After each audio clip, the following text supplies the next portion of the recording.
Now, these people just arbitrarily just pick my name out of goddamn fishbowl.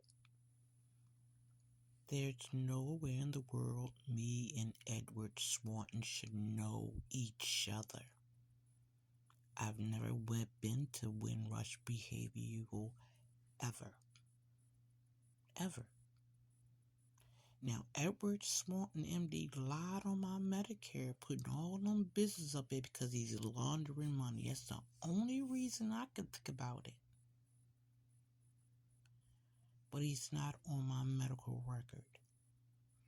But Samson O'Letton is. Jane Lennox Criminal is. Deborah and Floyd is. Now, if you medicated me per those records at 10:30 p.m., you got me signing papers at 12 a.m., you didn't check my blood or anything, I have a visible surgical scar a month old, less than a month old. I'm trying to tell you I'm diabetic. I have GERD, I have sleep apnea, I have high blood pressure, I have thyroid disease, and you didn't do anything. That is negligence, that is malice, and that is incompetence in the very least. Just because I don't have a personal injury, physical, or die does not mean the law doesn't require punitive damages. How would they have known I would not have went into a diabetic coma, because I was diabetic as well, or a thyroid-induced coma, and both of them could have killed me dead, whether I thought this was a murder for hire or not. It's quite curious that I think that photo of Joseph Twombly is a stock photo. He's a model that people just picked up out of anywhere and utilized. The clothes have not changed from picture to picture. Why is Joseph Twombly hiding? Is he a real person? Is he above ground? Did somebody buy his license?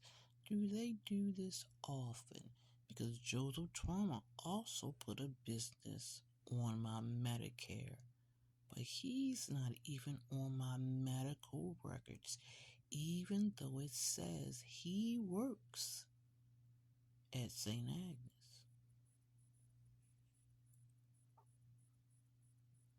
So why isn't he on the medical report? John Falk falsified those medical records.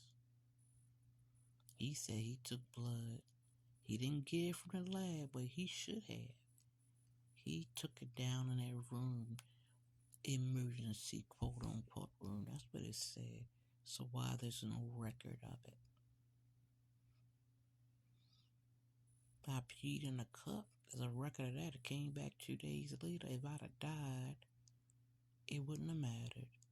That is also malpractice, because the test they did take, they did not use to evaluate my issues or my problems. I was a new patient at St. Agnes.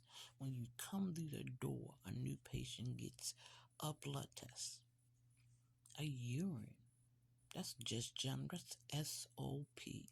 That ain't OSHA, they ain't here, but that's SOP. That is standard operating procedure for any hospital in the Maryland area. And I worked at a couple of them. I was a new patient. They should have evaluated me not just on what the police said or even what the 911 said. That's why you have a conversation with the patient if you can. I had with John Falk, and all he did was look at me like I was crazy, like I was hopped up on drugs. I said, no, not me. I said, no, not me, all the way to Edward Swanton. I just wanted to lay down and die. He just kept telling me to say it.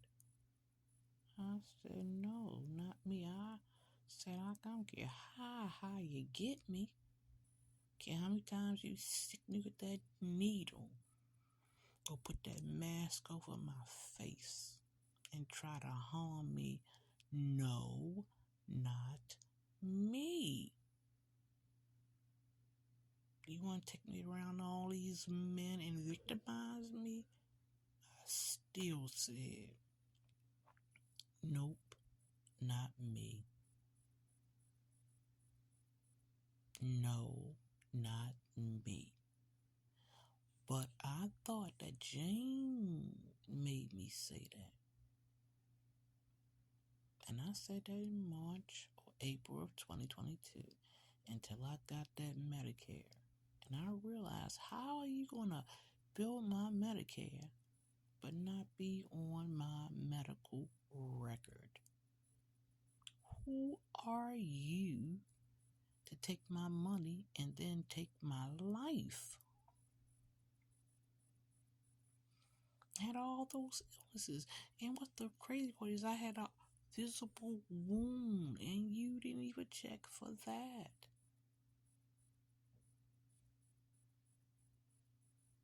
And you didn't care if I died. And that is malice because you did not care what the outcome was going to be.